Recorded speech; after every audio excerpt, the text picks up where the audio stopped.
سورہ النحل رکوع نمبر 14 تلاوت. وَإِذَا بَدَّلْنَا آيَةً مَّكَانَ آيَةٍ وَاللَّهُ أَعْلَمُ بِمَا يُنَزِّلُ قَالُوا إِنَّمَا أَنتَ مُفْتَرٍ بَلْ أَكْثَرُهُمْ لَا يَعْلَمُونَ قُلْ نَزَّلَهُ رُوحُ الْقُدُسِ مِنْ رَبِّكَ بِالْحَقِّ لِيُثَبِّتَ الَّذِينَ آمَنُوا وَهُدًى وَبُشْرَى لِلْمُسْلِمِينَ وَلَقَدْ نَعْلَمُ أَنَّهُمْ يَقُولُونَ إِنَّمَا يُعَلِّمُهُ بَشَرٌ لِسَانُ الَّذِي يُلْحِدُونَ إِلَيْهِ أَعْجَمِيٌّ وَهَذَا لِسَانٌ عَرَبِيٌّ مُبِينٌ إِنَّ الَّذِينَ لَا يُؤْمِنُونَ بِآيَاتِ اللَّهِ لَا يَهْدِيهِمُ اللَّهُ وَلَهُمْ عَذَابٌ أَلِيمٌ إِنَّمَا يَفْتَرِي الكذب الذين لا يؤمنون بآيات الله وأولئك هم الكاذبون من كفر بالله من بعد إيمانه إلا من أكره وقلبه مطمئن بالإيمان ولكن من شرح بالكفر صدرا فعليهم غضب من الله ولهم عذاب عظيم ذلك بأنهم مستحب الحياة الدنيا على الآخرة وأن الله لا يهدي القوم الكافرين أولئك الذين طبع الله على قلوبهم وسمعهم وأبصارهم وأولئك هم الغافلون لا جرم أنهم في الآخرة هم الخاسرون ثم إن ربك للذين هاجروا من بعد ما فتنوا ثم جاهدوا وصبروا إن ربك من بعدها لغفور رحيم. سورہ النحل رکوع نمبر 14 ترجمہ کنز الایمان. اور جب ہم ایک آیت کی جگہ دوسری آیت بدلیں اور اللہ خوب جانتا ہے جو اتارتا ہے. کافر کہیں تم تو دل سے بنا لاتے ہو بلکہ ان میں اکثر کو علم نہیں. تم فرماؤ اسے پاکیزگی کی روح نے اتارا تمہارے رب کی طرف سے. ٹھیک ٹھیک کہ اس سے ایمان والوں کو ثابت قدم کرے اور ہدایت اور بشارت مسلمانوں کو. اور بے شک ہم جانتے ہیں کہ وہ کہتے ہیں کہ یہ تو کوئی آدمی سکھاتا ہے جس کی طرف ڈھالتے ہیں, اس کی زبان عجمی ہے اور یہ روشن عربی زبان. بے شک وہ جو اللہ کی آیتوں پر ایمان نہیں لاتے اللہ انہیں راہ نہیں دیتا اور ان کے لیے دردناک عذاب ہے. جھوٹ بہتان وہی باندھتے ہیں جو اللہ کی آیتوں پر ایمان نہیں رکھتے اور وہی جھوٹے ہیں.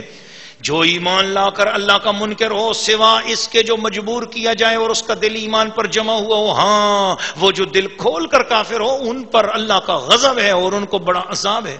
یہ اس لیے کہ انہوں نے دنیا کی زندگی آخرت سے پیاری جانی اور یہ اس لیے کہ اللہ یعنی ایسے کافروں کو راہ نہیں دیتا. یہ ہیں وہ جن کے دل اور کان اور آنکھوں پر اللہ نے مہر کر دی ہے اور وہی غفلت میں پڑے ہیں. آپ ہی ہوا کہ آخرت میں وہی خراب ہیں. پھر بے شک تمہارا رب ان کے لیے جنہوں نے اپنے گھر چھوڑے بعد اس کے کہ ستائے گئے پھر انہوں نے جہاد کیا اور صابر رہے, بے شک تمہارا رب اس کے بعد ضرور بخشنے والا مہربان. سورہ النحل رکوع نمبر 14 تفسیر. ناظرین و ناظرات, سامعین و سامعات, اس پورے رکوع کا خلاصہ قرآن اور صاحب قرآن کی عظمت, ان کے گیت, ان کے گن گانے کی بات ہو رہی ہے. اللہ تعالیٰ فرما رہا ہے قرآن اور صاحب قرآن اور صاحب ایمان لوگوں کی شان میری زبان سے سنو جو مصطفیٰ کریم کی خاطر ہجرت کر رہے ہیں, ہجرت حبشہ جنہوں نے کی اور ان کا صبر, ان کے صبر کی شان بیان کی. پھر فرمایا جو ظالم ہیں, گستاخ ہیں, بے ادب ہیں, مسلمانوں کے غریبوں پر جو ظلم کیے جاتے ہیں اس ظلم کی حالت میں مسلمانوں کو صبر کرنے کا حکم دیا. کافر, ظالم, مشرک, بے ادب جو مجبور کر کے ظلمن کفر کا کلمہ بکنے کو کہیں تو اس وقت حالت اضطرار ہو جاتی ہے.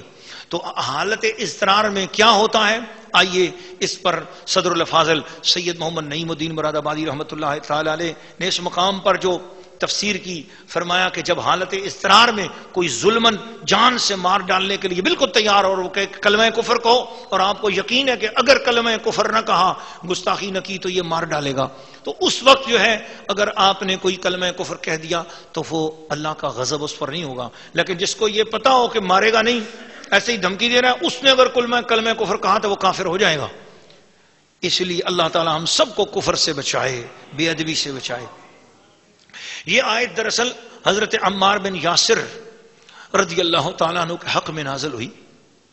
انہیں ان کے والد یاسر اور ان کی والدہ سمیہ اور حضرت صہیب رضی اللہ تعالیٰ عنہ, حضرت بلال حبشی رضی اللہ تعالیٰ عنہ, حضرت خباب رضی اللہ تعالیٰ عنہ اور حضرت سالم رضی اللہ تعالیٰ عنہ کو پکڑ کر ابو جہل اور اس کے غنڈے لے گئے، سخت ایذائیں دی تاکہ وہ اسلام سے پھر جائیں، لیکن یہ حضرات اپنے جسم پر کوڑے کھاتے رہے۔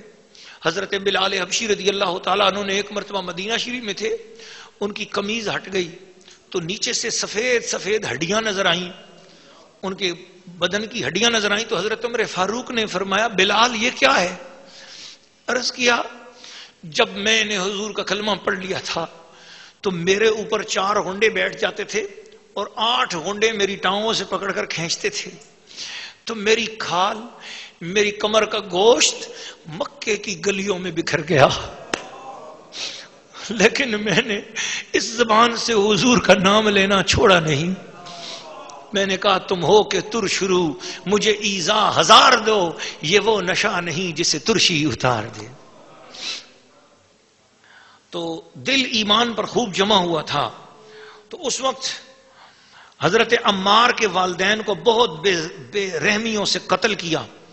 حضرت عمار ضعیف تھے، بھاگ نہیں سکتے تھے، انہوں نے مجبور ہو کر جب دیکھا کہ جان پہ بن گئی ہے تو بادل ناخواستہ کلمہ کفر کا تلفظ کر دیا۔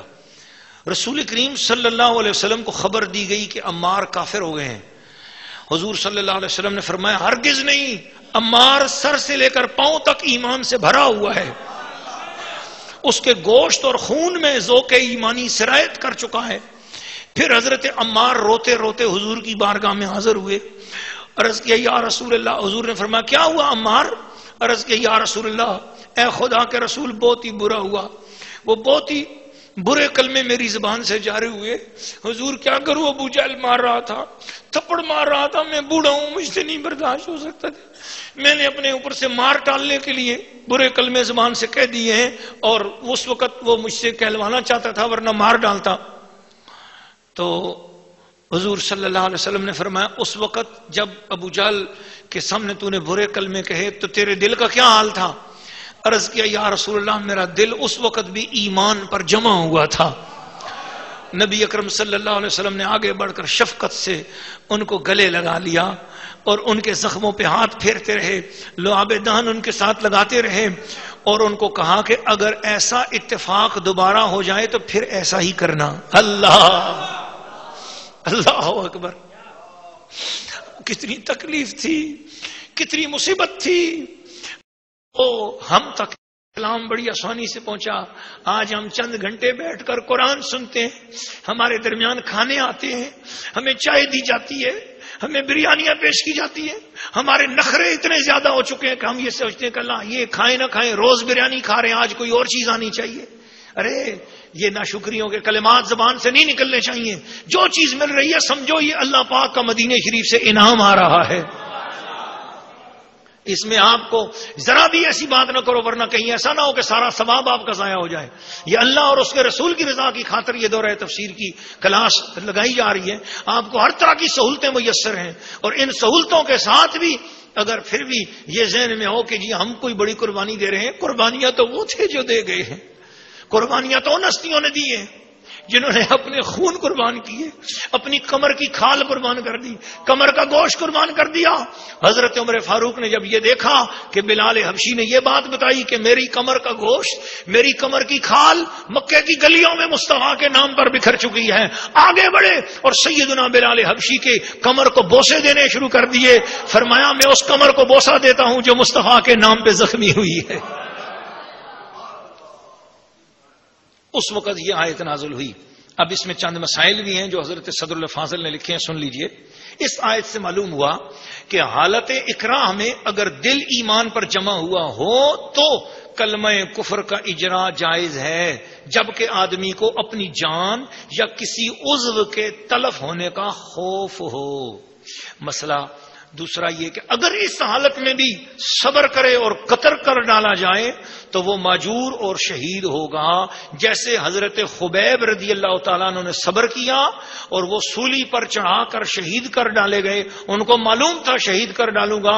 اس وقت کافروں نے کہا بھی تھا کہ اے خبیب حضور کو ایک گالی دے دو ہم تمہیں چھوڑ دیں گے، حضور کو برا کہہ دو تمہیں چھوڑ دیں گے۔ حضرت خبیب نے کہا قسم بخدا میری تو ایک جان ہے اور 1000 جانیں بھی ہوں، ایک ایک جان حضور کے نام پہ قربان کرتا جاؤں گا، مگر ان کو برا نہیں کہوں گا، ان پر درود و سلام ہی پڑھتا جاؤں گا. سید عالم نے فرمایا کہ وہ سید الشہداء ہیں. پھر دوسرا مسئلہ، جس شخص کو مجبور کیا جائے اگر اس کا دل ایمان پر جمع ہوا نہ ہو، وہ اگر کلمہ کفر زبان پر لائے گا تو کلمہ کفر زبان پر لانے سے کافر ہو جائے گا. ایک اور مسئلہ سن لیجئے، اگر کوئی شخص بغیر مجبوری کے محض تمسخر سے یا جہالت سے اسے پتہ نہیں تھا تو کلمہ کفر زبان پر جاری کرے گا تو وہ بھی کافر ہو جائے گا. اللہ پاک ہمیں جانے انجانے ہر قسم کے کفر اور بے ادبی سے بچائے.